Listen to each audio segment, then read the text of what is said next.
Today is the 8th day of July, 8th of July, 2020 in Marshall, Abaco, Bahamas.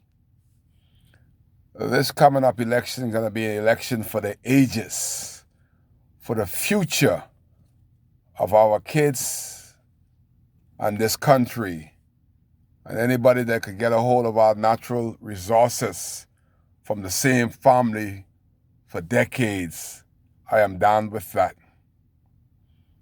The hardest thing going to be in this election, especially in Abaco, to get people at the poll. I've heard them say, the people coming in looking for me. Those that are not familiar with my WhatsApp, my YouTube, my Facebook, they come in looking for me and want to know if I am running. They say, Kai, I swear. And when you see Abaconians swear, they mean what they say. I swear if you're not running, I wouldn't waste my time. And I assure them that Kai Mills shall be running. Next question. How am I going to be running? It's all up in the air. But I want the ones that making the decision to make the decision, because my thing is to beat Darren Henfield by 3,000 votes, to send a strong message that what the F&M government has been doing to Abaco, it is unheard of.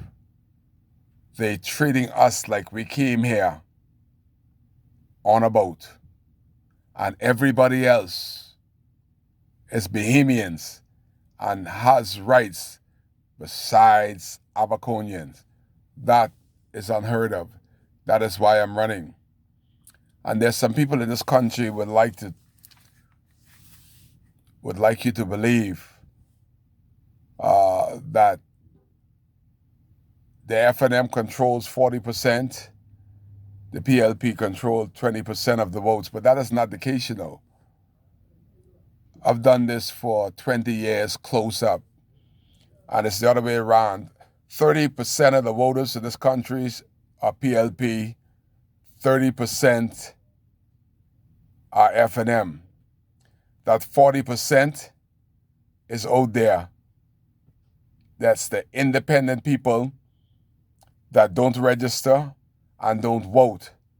Somebody like me have to encourage them to vote. You think anybody else in the race for North Abaco can encourage an independent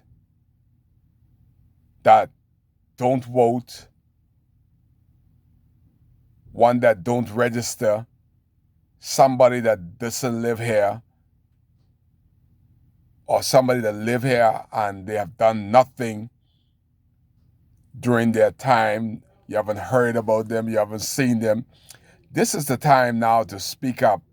We're not talking about those persons that every time Kai do a video, they look at it and they call the newspaper and try to edit it as their story. We ain't worried about them crooks. Everybody know who they are. I just hope the party know who they are. They have no stories. I remember that I alone kept the story of the dead bodies in the trailer.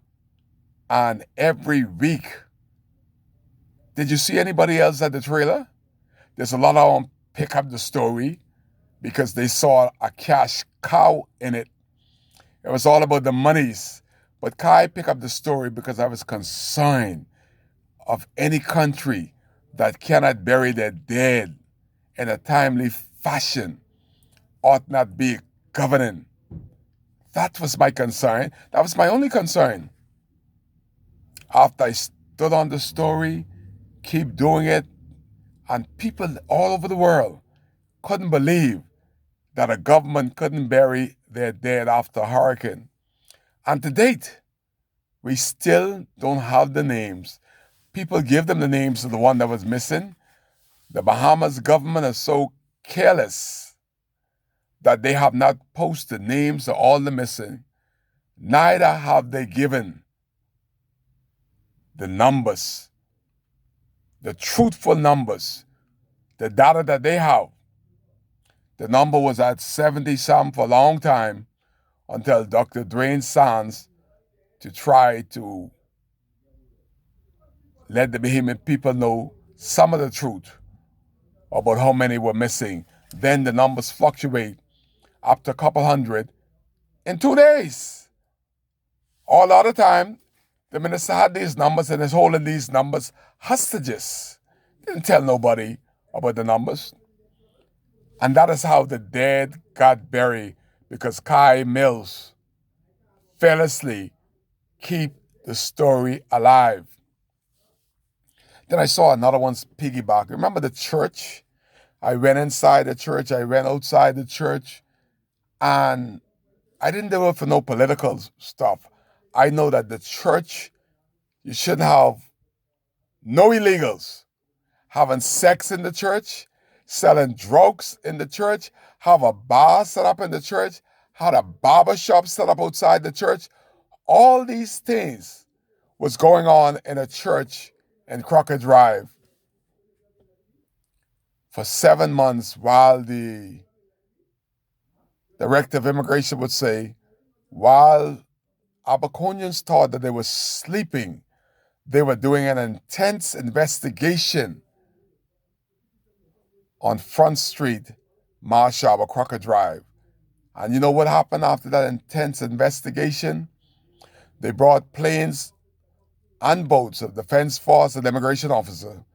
They collected 100 persons.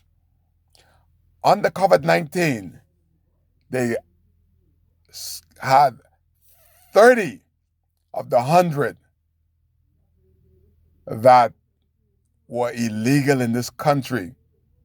Yet the Prime Minister say, let them go. Whether they got COVID-19 or not, let them go to the elements in Abaco. Don't bring them in Nassau. Let them stay in Abaco. So those 30 are still among us. That is the government that you have. Then we talk about the shanty town that's being built at the farm. Remember this. Many of y'all may not think Haitians are human beings, but they're human beings. And they're aggressive, sensible, thinking human beings. If the Prime Minister destroyed a habitat or land that were occupied by a people for 35 years, and there's 5,000 of them there, and there's 1,000 of them that is legal, that is a Bahamian. They are not all Haitians, you know.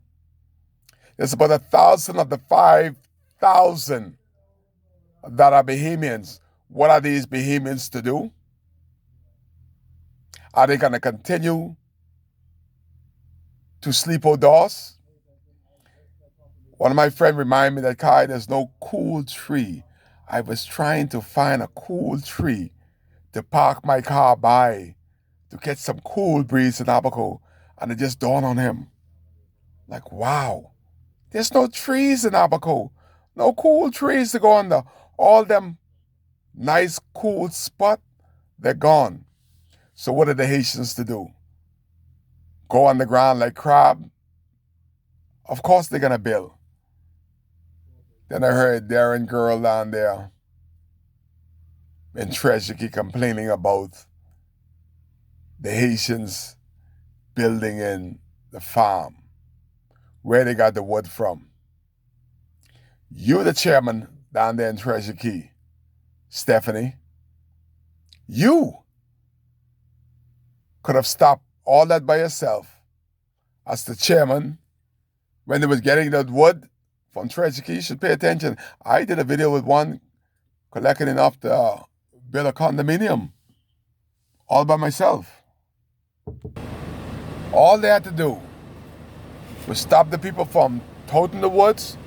Obviously, somebody in Treasure Key saw them taking the wood back and forth. That's an easy sell. stop them from taking the wood into the farm, and they would not have rebuilt. Even today as I speak, they are taking the wood and they're still rebuilding. And they want Kai Mills to go down there and take picture in the farm like I'm some type of farmer. Some stuff you can do for yourself. Everybody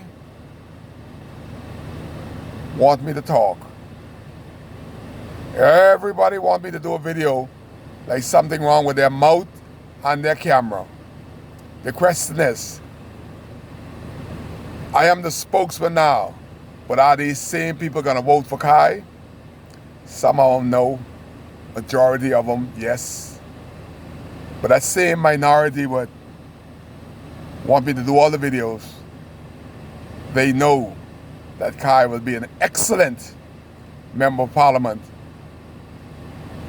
but they prefer somebody that they see on the weekend. Isn't that crazy?